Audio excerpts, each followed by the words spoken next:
Et pour introduire la notion d'impédance d'un circuit RLC en régime alternatif sinusoïdal, nous allons utiliser ce montage formé d'un condensateur de capacité C égale 20 microfarad, d'une bobine d'inductance L égale 80 millihenry de résistance pratiquement nulle, d'un conducteur ohmique de résistance R égale 40 ohms, d'un GBF, générateur basse fréquence, délivrant une tension alternative sinusoïdale de fréquence réglable et de tension efficace aussi réglable, d'un interrupteur, d'un voltmètre qui va permettre la mesure de la tension efficace aux bornes du dipôle RLC, d'un ampèremètre qui va permettre la mesure de l'intensité efficace du courant traversant le circuit RLC, d'un oscilloscope qui va permettre de visualiser la tension en rouge, la tension aux bornes du dipôle RLC,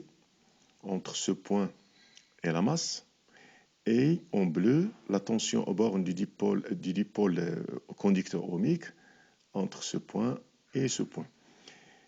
Et si je mets le circuit en marche, d'abord je ferme l'interrupteur, je mets le circuit en marche, alors j'obtiens les deux courbes sont alternatives sinusoïdales.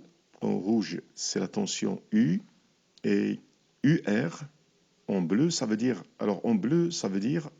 parce qu'il est proportionnel au courant, donc c'est l'allure de l'intensité du courant. Observons qu'elles ont ces deux fonctions ont la même période, la même fréquence, et c'est cette fréquence qui est imposée par le générateur basse fréquence. Alors dans ce montage, le GBF, il impose la fréquence au circuit, on l'appelle l'excitateur. Le circuit, il fonctionne selon la fréquence qui lui est imposée, on l'appelle le résonateur. Alors pour introduire la notion d'impédance, nous allons travailler seulement avec le circuit sans oscilloscope. On va utiliser seulement le voltmètre et l'ampèremètre. Et nous allons étudier les variations de U, la tension efficace aux bornes du dipôle RLC, en fonction de l'intensité efficace du courant qui le traverse, pour différentes valeurs de la fréquence imposée par le générateur. Donc nous allons commencer par, alors pour faire cette étude, nous allons donner des valeurs pour la tension efficace. Nous allons chercher quelles sont les valeurs du courant pour n égale 50 Hz, ensuite pour n égale 100 Hz. Alors je vais commencer par 50 Hz. Donc 50 Hz. Alors 50 Hz, et je vais donner la valeur d'abord 0. Donc je vais mettre le circuit en marche. J'obtiens 0. Alors 0, donc 0. Ensuite, pour 2. Alors pour 2, j'ai 14,53. 14,53. Toujours la fréquence 50 Hz. Pour 4, j'obtiens, alors je mets le circuit en marche, j'obtiens 29, à peu près 29.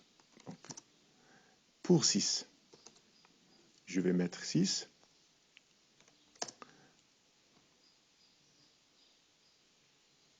Alors j'ai ici 43,6. 43,6. Pour 8,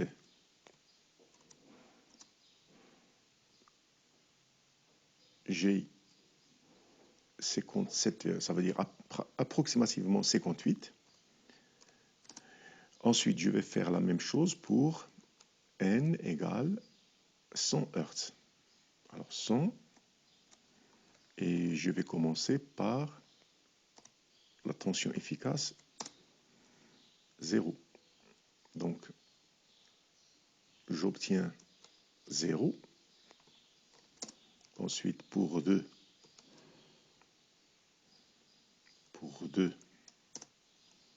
j'obtiens 41, à peu près 41. Ensuite, pour 4, je vais mettre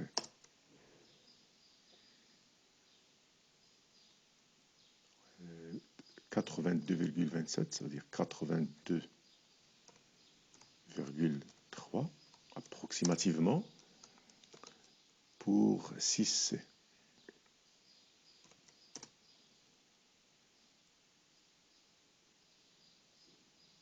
123,4. Et pour 8, j'obtiens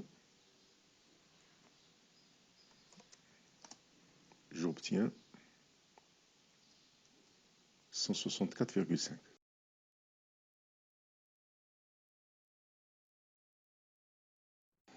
Alors, je ne dois pas oublier de mettre les unités. Alors, la tension, elle est en volts. Et les intensités de courant sont en milliampères.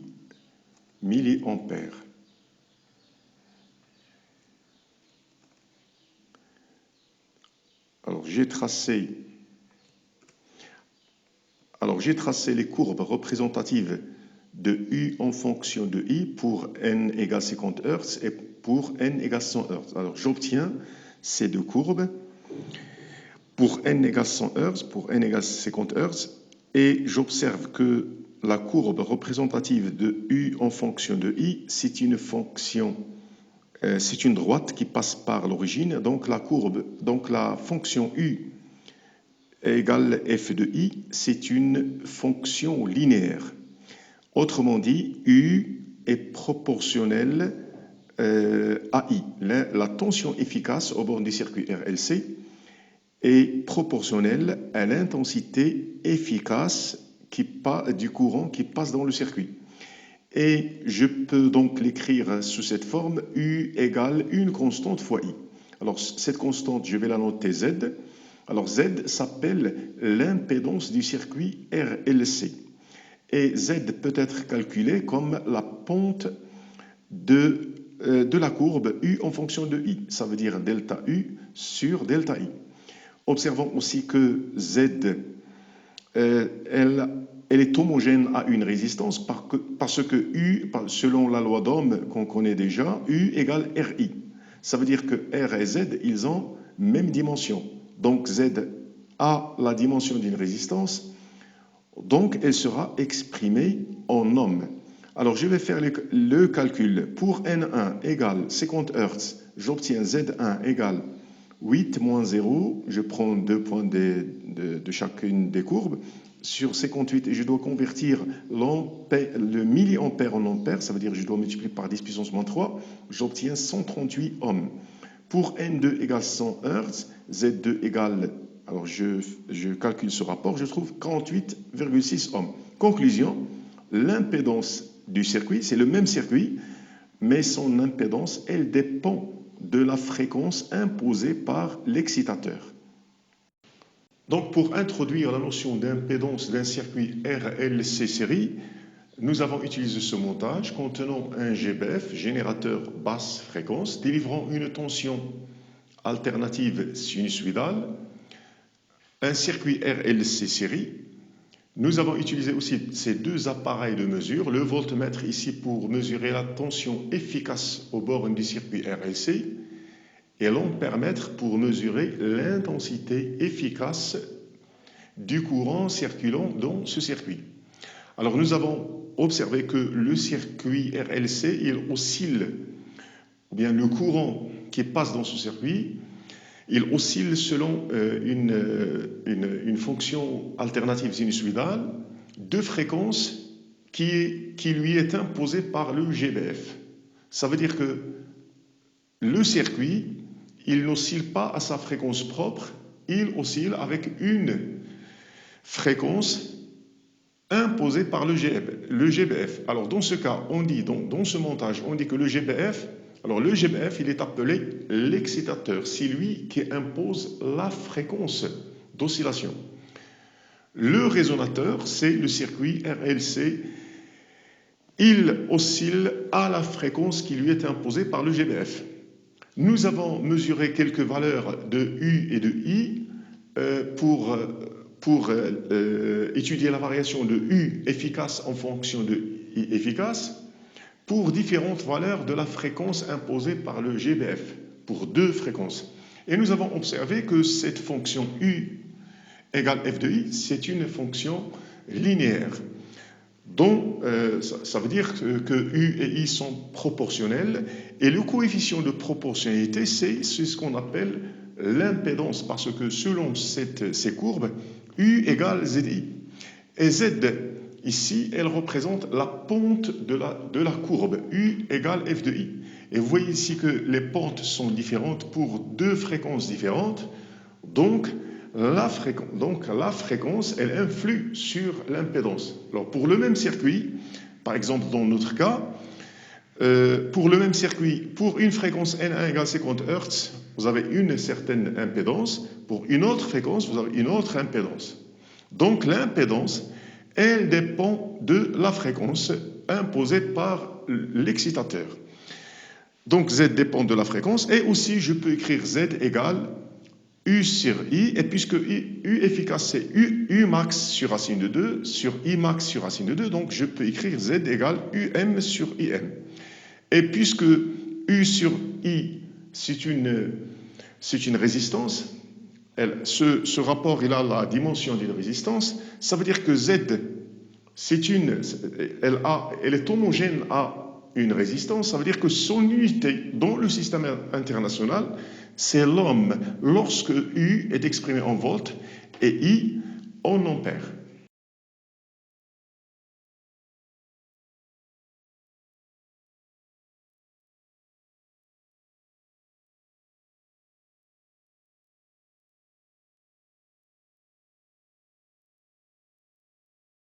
Dans cet exercice d'application, vous allez apprendre à schématiser un circuit RLC, siège d'oscillation électrique forcée, montrer le montage à l'oscilloscope pour visualiser la tension et l'intensité du courant, déterminer d'après l'oscilloscope la période d'oscillation, ensuite calculer la fréquence et la pulsation, ensuite déterminer l'impédance du circuit, le déphasage entre la tension et le courant et aussi exprimer la tension et le courant qui sont des fonctions alternatives sinusoïdales.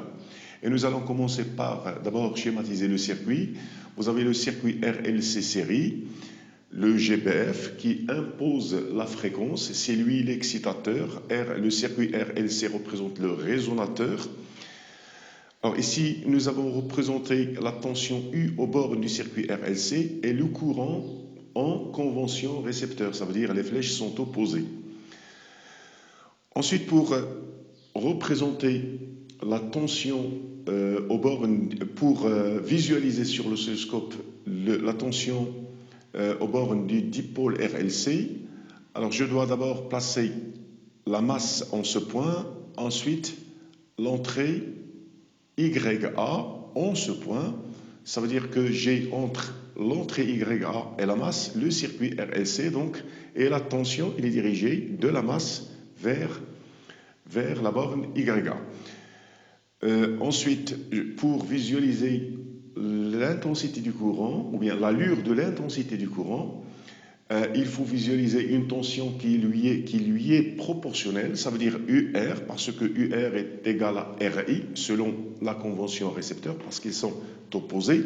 Donc, la voie B doit être liée à ce point, et entre ce point et la masse, il y a UR. Donc, sur l'écran de l'oscilloscope, j'aurai les deux courbes représentatives de U et de UR. Et puisque UR elle est proportionnelle à I égale RI, donc cette courbe en noir, elle représente aussi l'allure de l'intensité du courant qui circule dans le circuit RLC. Dans la deuxième question, je dois mesurer d'après d'après l'écran de l'oscilloscope, je dois mesurer la période, parce qu'ils ont, toutes les deux, ils ont la même période, t égale, alors j'ai ici, voici une période, elle comprend 8 divisions, 3, 4, 5, 6, 7, 8. Alors 8 fois la sensibilité horizontale qui est 2,5, donc j'obtiens 20 millisecondes. La fréquence, c'est 1 sur la période, c'est 1 sur 20, 10 puissance moins 3. Il ne faut pas oublier de convertir le milliseconde en seconde. J'obtiens n égale 50 Hz. Et oméga, c'est 2 pi sur t ou bien 2 pi n. J'obtiens oméga égale 100 pi et l'unité de oméga, radian par seconde. Et pour cette troisième question, nous devons établir l'expression de la tension U de T, la tension aux bornes du dipôle RLC, en s'aidant évidemment de la courbe visualisée sur l'écran de l'oscilloscope. Alors nous allons commencer par sa forme générale. U de T, c'est une fonction alternative sinusoïdale. Elle peut s'exprimer sous cette forme, UM cosinus oméga T plus Phi. Dans cette expression, il y a deux variables. U varie en fonction du temps, la tension et le temps. Et les autres, UM, oméga et Phi, ce sont des constantes. Alors, établir l'expression U de T revient à dire déterminer les constantes de cette expression. La tension maximale UM, la pulsation oméga et la phase à l'origine Phi.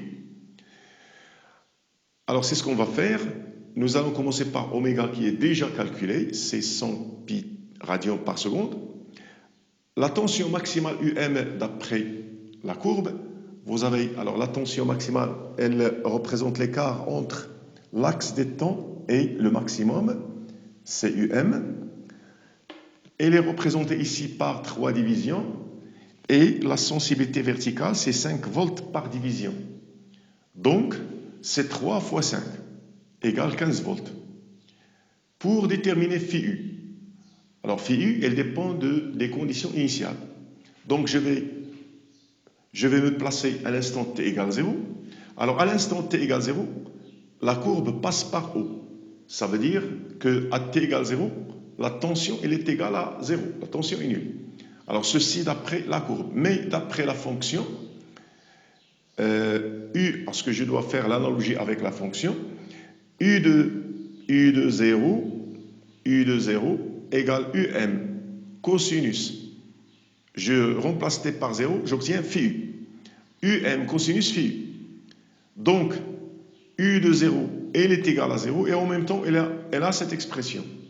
Donc, ces deux termes sont égaux. UM cosinus Phi égale 0. Donc, cosinus Phi égale 0 parce que UM est différent de 0. Donc, Phi, puisque son cosinus est nul, elle peut avoir deux valeurs possibles. Soit plus pi sur 2, soit moins pi sur 2. Parce que pour pi sur 2 et moins pi sur 2, le cosinus il est nul. Donc, je dois écarter l'une de ces deux valeurs. Et pour cela, je vais passer à la croissance ou bien la décroissance de la fonction. Parce que la fonction, ou bien la courbe, lorsqu'elle passe par O, elle peut passer en croissant ou bien en décroissant. Ici, en haut, la fonction, elle est croissante. Ça veut dire que sa dérivée par rapport au temps, elle est positive. Alors, je vais exprimer la dérivée de U par rapport au temps. La dérivée de U par rapport au temps, c'est la dérivée de cette fonction. Donc, c'est UM multiplié par la dérivée de oméga t plus phi U, c'est oméga, multiplié par la dérivée du cosinus, c'est une fonction composée. La dérivée du cosinus, c'est moins sinus oméga t plus phi U. Et je vais me placer à t égale 0. Ça veut dire que je vais exprimer la dérivée de U par rapport au temps à t égale 0. Donc je remplace t par 0, j'obtiens moins UM oméga sinus de phi U. Alors à t égale 0, U de t est une fonction croissante. Ça veut dire que sa dérivée par rapport au temps à l'instant t égale 0, elle est positive. Donc, dans cette expression, moins UM oméga sinus phi U, elle est positive. Donc, sinus de phi U, le sinus, il doit être négatif. Donc, phi U doit avoir la valeur moins pi sur 2, parce qu'il est soit plus pi sur 2, soit moins pi sur 2. Parce que sinus de moins pi sur 2, c'est moins 1. Sinus de pi sur 2, c'est 1. Donc, je dois prendre la valeur phi u égale moins pi sur 2. Ainsi, j'obtiens la fonction u de t égale 15. Je remplace les constantes par leur valeur. Cosinus 100 pi t moins pi sur 2 plus phi u. Ou, alors dans cette expression, la tension elle est exprimée en volts, ça veut dire dans le système international des unités, et le temps en secondes. Je peux aussi passer à une autre forme parce que cosinus alpha moins pi sur 2 c'est sinus alpha. Donc je peux écrire u de t égale 15 sinus de 100 pi t. Et pour la question numéro 4, je dois déterminer la tension efficace de la tension appliquée par le GBF, l'intensité efficace du courant et l'impédance du circuit RLC. Alors pour la tension efficace, par définition, c'est la tension maximale divisée par racine de 2. La tension maximale, c'est 3 divisions multipliées par 5 sur racine de 2, ça donne 15 racine de 2 sur 2 volts. L'intensité efficace du courant, c'est l'intensité maximale sur racine de 2.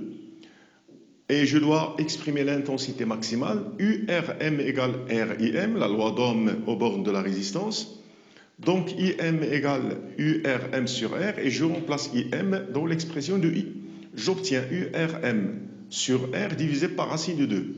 Alors j'obtiens comme application numérique I égale 2 fois. Ici j'ai 2 divisions pour le maximum, l'écart entre le maximum et l'axe des temps. Vous avez 2 divisions, 2 fois 5, toujours la même sensibilité, divisé par la résistance c'est 20 ohms, racine de 2, j'obtiens racine de 2 sur 4 ampères. Je peux écrire ces deux valeurs en forme décimale, seulement je vais les laisser comme ceci pour simplifier par racine de 2 dans Z. Et pour calculer Z, il suffit de mettre ici Z égale, par définition, c'est U efficace sur I efficace. J'obtiens, alors je divise ce terme par ce terme, j'obtiens 30 ohms. Et dans la 5e question, nous devons commencer par calculer le déphasage de U par rapport à I. Alors on va le noter phi, c'est le déphasage de U par rapport à I. Alors cette valeur absolue de phi, elle est donnée par l'expression 2pi sur t fois tau, où t c'est la période et tau c'est le décalage temporel entre les deux fonctions, bien entre les deux courbes. Alors tau, sur l'écran de l'oscilloscope, on peut le déterminer de cette façon. Je prends le maximum d'une courbe, le maximum de la deuxième. Alors ce décalage entre les deux, il est représenté ici en vert, c'est tau. Et ici tau, il est représenté par une seule division. Donc tau est égal à une division selon la sensibilité horizontale fois 2,5 égale 2,5 millisecondes. Donc la valeur absolue de phi, c'est 2pi divisé par 20 déjà calculé, 20 millisecondes, fois 2,5 millisecondes. Je simplifie par millisecondes, il reste phi égale, la valeur absolue de phi est égale à pi sur 4 radians. Alors si la valeur absolue est égale à pi sur 4, ça veut dire que phi elle est soit plus pi sur 4, soit moins pi sur 4. Alors pour ne retenir qu'une seule valeur, il faut revenir encore à la courbe, aux courbes, et nous allons chercher quelle est la fonction qui est en avance par rapport à l'autre. Alors ici, ça se voit que A, il est en avance par rapport à B. Alors, A, il vient après, dans le sens de l'évolution du temps, on la reconnaît par le fait qu'elle vient après B. Donc A, elle est en avance par rapport à B. Donc U, elle est en avance de phase par rapport à I. Et puisque U est en avance par rapport à I, ça veut dire que phi de U par rapport à I, elle est positive. Donc je dois garder la valeur phi égale plus pi sur 4. Et dans le cadre de la même question, nous devons établir aussi l'expression de l'intensité du courant en fonction du temps.